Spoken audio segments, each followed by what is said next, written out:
सायरम, आज का बाबा जी का दर्शन और मैं आप लोगों के साथ अपना एक एक्सपीरियंस शेयर करना चाहती हूँ।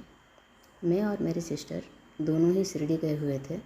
जैसे कि आप सबको ही पता है कि बाबा के पहने हुए कपड़े हमारे लिए बिक्री के लिए रखे जाते हैं, तो हम भी कार्यालय में गए और वहाँ पर कपड़े लेने के उद्देश्य से हम वहाँ पर गए और हम खोज रहे थे कि हमें कौन सा बाबा का ड्रेस लेना चाहिए करके। तो हमें समझ में नहीं आ रहा था। वहाँ के एक कर्मचारी आए और बोले कि मैडम आप क्या देख रही हैं। तो मैंने कहा कि हमें कुछ कपड़े बाबा के लेके जाना है, तो इसलिए हम देख रहे हैं। तो उन्होंने हमें सजेस्ट किया कि आप बाबा का शॉल ही लेके चले जाइए।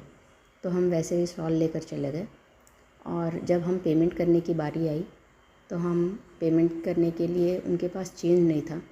तो उन्होंने बोला कि देखिए मैडम मेरे पास चेंज नहीं है। तो मेरी सिस्टर ने बोला होगा ज़रूर, थोड़ा तो चेक कर लीजिए, क्योंकि सच में ही मेरे पास चेंज नहीं है। और मैं उनके साइड में खड़ी थी चुपचाप से और कुछ बोल नहीं रही थी।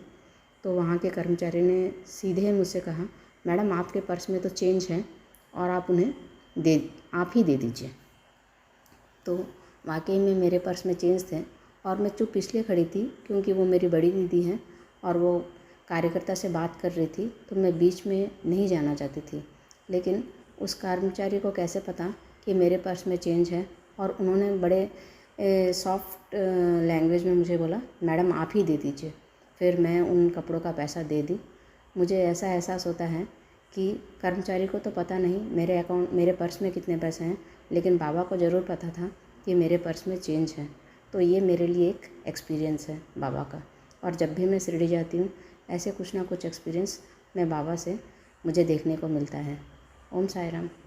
और इसीलिए मैं हमेशा ऐसा मानती हूँ, कब मैं बाबा की हो गई और कब बाबा मेरे हो गए, इस चीज़ का मुझे कभी एहसास ही नहीं हुआ। Thank you Baba for everything.